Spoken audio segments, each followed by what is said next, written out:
We receive a lot of requests from our viewers to cover a particular movie or show. In order to meet this demand, we're introducing a new segment of short entries entitled Midnight Snacks. It will feature recommendations from me based on suggestions from our audience. Think of it as films and TV series for parents to watch after the kids have gone to bed.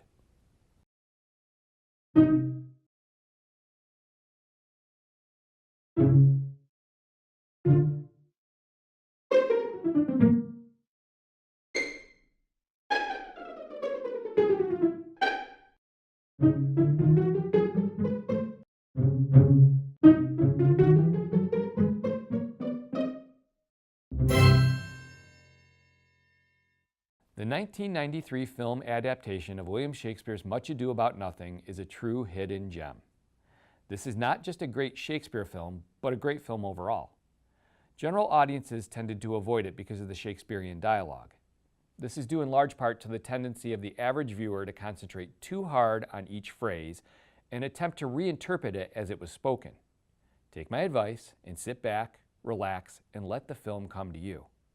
As your ear adjusts to the iambic pentameter, you will be rewarded with an enjoyable, vibrant story that you will want to revisit again and again. In this way, it is much like an outdoor Renaissance festival, the kind that you make the trek to see each summer for the sheer joy of watching the performers delight in each other and in entertaining you. It points out the simple truth that the best productions are the ones where you can tell that the actors are genuinely having a good time and they are able to pass that enjoyment along to you. This is a great ensemble cast, starting with actor-director Kenneth Branagh as Benedict and his then-wife Emma Thompson as romantic interest Beatrice. Both are at the top of their game in this film, delivering comedy as adeptly as they do intensity.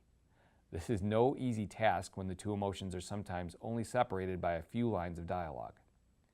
Denzel Washington, as always, turns in an exceptional performance, here playing a fatherly role as Don Pedro. He exudes royalty and command while at the same time hitting every comedic beat.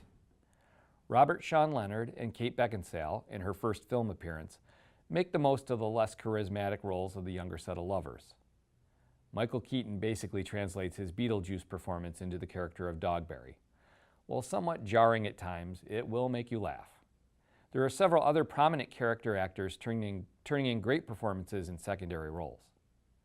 The one weak spot in the troupe is Keanu Reeves in the role of villain Don John. He seems to be having an excellent adventure, but without fellow slacker Bill this time. However, his part is relatively small, and as bad as he is, everyone else is so good that it doesn't ruin the film.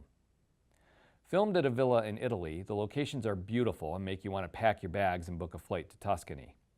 Beyond the sheer allure of the scenery, it provides an excellent setting for all the ado to play out. In particular, the extensive gardens and hedge mazes serve to propel the confusion and mistaken identity forward.